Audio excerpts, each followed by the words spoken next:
वाहिगुरु जी का खालसा, वाहिगुरु जी की फतेह। सोने के 7 घड़े।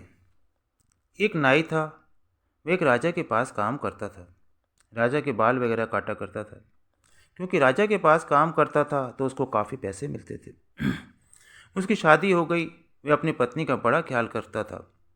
उसको जितने भी पैसे मिलते थे उस हिसाब से पत्नी के लिए कोई ना कोई तोहफा रोज खरीद कर लाया करता था।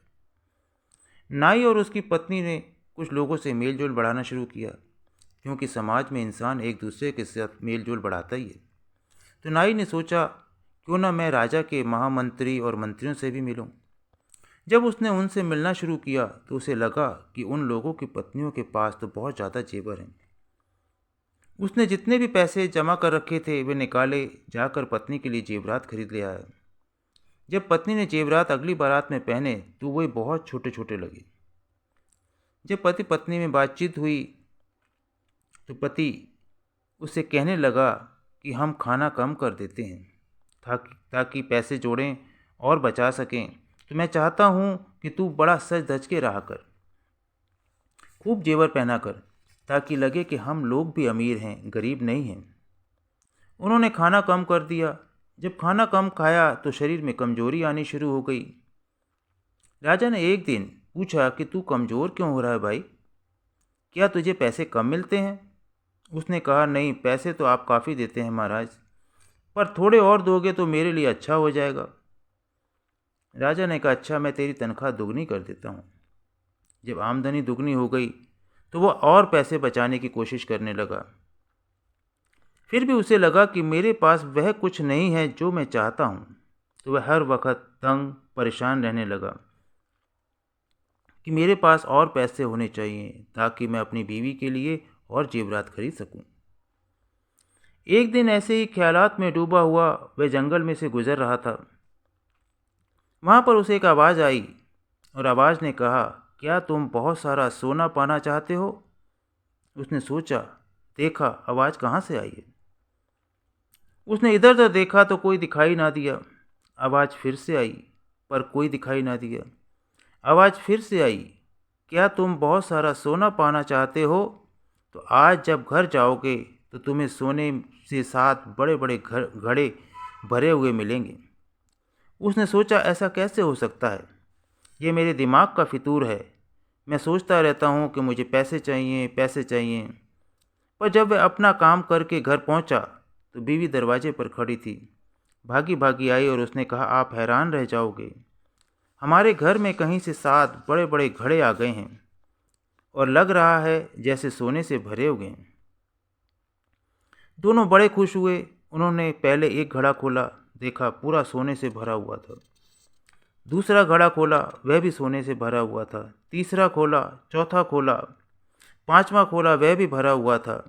छठा खोला, वह भी सोने से भरा हुआ था। दोनों बड़े खुश हुए, झूमने लगे। जब 7वां घड़ा खोला तो वह आधा भरा था। उन्होंने कहा, यह क्या हो गया? यह भी पूरा भरा होना चाहिए था, यह आधा कैसे रह गया? फिर दोनों सोचने लगे, हम क्या करें ताकि यह भी पूरा भर जाए। नाई ने कहा, कल से खाना पीना बंद और मैं राजा से कहूँगा मेरी तनख्वाह बढ़ा दो। उसने अगले दिन राजा से कहा, मेरी हालत बहुत बुरी है महाराज। तो राजा ने कहा, अच्छा ठीक है, मैं तेरी तनख्वाह और बढ़ा देता हूँ। और उसने उसकी तनख्वाह फिर से दुगनी कर दी। उसे जितने भी पैसे मिलते वे बचाकर सोना खरीदने की कोशिश करता। उसने अपनी बीवी से कहा कि यह घड़ा तो भर नहीं रहा। मैंने तुझे जितने गहने दिए थे उन सबको पिघलाकर इसका सोना बनाकर इसमें डाल दे ताकि यह घड़ा भी भर जाए। घड़ा फिर भी ना भरा। 2-3 महीने गुजर गए। उनकी हालत बहुत ख़राब हो गई। खाना पीना उन्होंने छोड़ दिया ताकि वे घड़े को भर सके। राजा ने एक दिन देखा और उससे पूछा, तुझे क्या हो गया है? तू इतना कमज़ोर क्यों हो गया है? कहीं तेरे पास सोने के 7 घड़े तो नहीं हैं? वह कहने लगा, हाँ महाराज, आपको कैसे मालूम हुआ?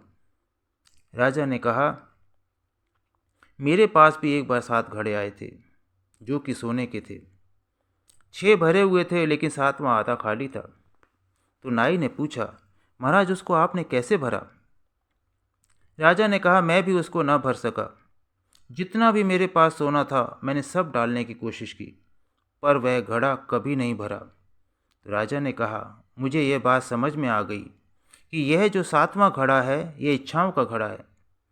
यह कभी नहीं भरा जा सकता, क्योंकि इच्छाएं क्या है, एक ख़त्म होती है दूसरी बढ़ जाती है, दूसरी ख़त्म होती है तीसरी बढ़ जाती है। अगर आपकी इच्छा हो कि हम इस बार कक्षा में पास हो जाएं, तो फिर अगली इच्छा होती है पास हो गए हैं तो हमारे को विषय भी ठीक ठाक मिल जाए। अगर विषय ठीक ठाक मिल जाता है तो हमारी इच्छा होती है कि हमें सही कॉलेज में दाखिला मिल जाए। सही कॉलेज में दाखिला मिल जाए तो फिर आदमी सोचता है मैं कॉलेज में अच्छे नंबरों से पास हो जाऊं। फिर कोई और इच्छा, फिर कोई और इच्छा। ये तो सिर्फ पढ़ाई से संबंधित इच्छाएं हैं, साथ में कई और इच्छाएं भी शुरू हो जाती हैं। किसी को लगता है मेरे घर में छप्पर चू रहा है, इसकी मरम्मत करा लूँ, वह उसको ठीक कराता है। तो घर में कोई आदमी बीमार हो जाता है तो इच्छा होती है कि आदमी ठीक हो जाए। तो इंसान की इच्छाएं बढ़ती चली जाती हैं। जब राजा ने नाई को समझाया, जब तक तू इच्छा रहित होकर नहीं जिएगा तू आराम से नहीं जी सकता। तो नाई भागा भागा घर गया। उसने अपनी पत्नी से कहा, ये साथ के साथ घड़े ले जाकर बाहर फेंक दो। अगर कोई इच्छा करनी है तो इच्छा ऐसी होनी चाहिए जिससे कि ज़िंदगी का मकसद, जिसके लिए हम सब इस धरती पर आए हैं, वह पूरा हो सके। अगर हम दुनिया की चीज़ों के पीछे भागते रहे तो हम प्रभु को कभी नहीं पा सकते। प्रभु को अगर पाना है तो उसको पाने की लगन होनी चाहिए। हमें जान लेना चाहिए कि परमात्मा हमारी दुनिया की चीज़ों से नहीं मिलता। रूहानियत को कहाँ से पकड़ा जा सकता है? किसी ऐसे महापुरुष से जो कि प्रभु से एकमेक हो, जिनकी दया से हमारा ध्यान बाहर की दुनिया से हटकर अंदर की दुनिया की ओर हो जाता है। वहाँ इतनी खुशियाँ, इतना आनंद, इतना सुख चैन है कि उसके मुकाबले में बाहर की हर चीज़ फीकी लगनी शुरू हो जाती है। प्रभु ने हम सब के अंदर वे सब पदार्थ दिए हैं जो हमें अपने आप को जानने के लिए और प्रभु को पाने के लिए चाहिए। हमें उनका इस्तेमाल करना चाहिए। हमें यह मानव शरीर इसलिए मिला है ताकि हम असलियत को जानें। असलियत यह है कि हम शरीर नहीं, आत्मा हैं। हम लोग सारे कार्य शरीर के लिए करते रहते हैं, लेकिन महापुरुष समझाते हैं यह शरीर आत्मा को जानने के लिए मिला है। अगर हम जानेंगे कि हम शरीर नहीं आत्मा हैं तो फिर हम वे कार्य करेंगे जो आत्मा के लिए अच्छे होंगे।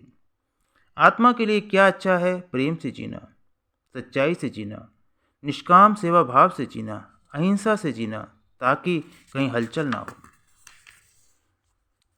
जिस और इंसान ध्यान देता है वह वैसा बन जाता है। अगर आपके सारे दोस्त शराबी हैं तो संभावना है कि आप भी शराबी बन जाएं। अगर आपके सारे दोस्त पढ़ने लिखने वाले होंगे तो आप भी पढ़ने लिखने वाले बन जाएंगे। यानी हम जिस माहौल में रहते हैं उसका असर हम पर होता है। अगर हम हर समय दुनिया की ओर ध्यान देंगे तो दुनिया के रंग में रंगे जाएंगे। अगर प्रभु की ओर ध्यान देंगे, अंदर की दुनिया में ध्यान देंगे, तो प्रभु के रंग में रंगे जाएंगे। और प्रभु का रंग जब एक बार चढ़ जाता है तो फिर दुनिया का कोई भी रंग उसके ऊपर नहीं चढ़ सकता। दुनिया के सभी रंग प्रभु के रंग के सामने फीके हो जाते हैं। जैसा कि कबीर साहब अपने शब्दों में फरमाते हैं, सतगुरु है रंगरेज, चुनर मेरी रंग डारी, स्याही रंग छुड़ाई के दियो मजीठा रंग, धोए से छूटे नहीं दिन दिन होत सुरंग। तो प्रभु सब कुछ जानते हैं। हम जितना जानते हैं उससे हजारों लाखों गुना जानते हैं। हम लोग जितना भी पढ़े लिखे हों, लेकिन हमारा दायरा सीमित है। प्रभु असीम है, कोई सीमा नहीं। अगर हमें यह अनुभव हो जाए कि प्रभु ही हमारा रखवाला है तो फिर हम जिस हाल में होंगे खुश रहेंगे। संत मत का रास्ता हमें यही समझाता है कि हम जिस हाल में हों उसी में खुश रहें। ये ज़रूरी नहीं कि हम घर बार छोड़कर कहीं बाहर चले जाएं। जिस माहौल में हमारी ज़िंदगी है, जिस सामाजिक रुतबे में हम हैं, उसी में रहें, क्योंकि प्रभु को हम किसी भी परिस्थिति में पा सकते हैं। अगर हमारा ध्यान अंदर की दुनिया की ओर हो, जैसे कमल का फूल गंदगी के अंदर पलता है लेकिन पानी के ऊपर, गंदगी के ऊपर खिलता है, तो ऐसे इस दुनिया में आकर, इस माया की दुनिया में रहकर हमें इस माया की दुनिया से ऊपर उठना है। हम सब ऊपर उठ सकते हैं अगर भीतर झांकें, तो हम जरूर ऊपर उठ पाएंगे और हम सदा सदा का सुख चैन पा सकेंगे। तो महापुरुष हमें यही समझाते हैं कि हम उस आध्यात्मिक अवस्था तक पहुँचें जो हम सब के अंदर है। हम उसको जानें, उसको पहचानें, जो रूहानी खजाने हमारे अंदर हैं उनको पाएं, ताकि जिस मकसद से इस धरती पर हम आए हैं वह हमारा पूरा हो सके। बहुत बहुत शुक्रिया। सतनाम श्री वाहिगुरु।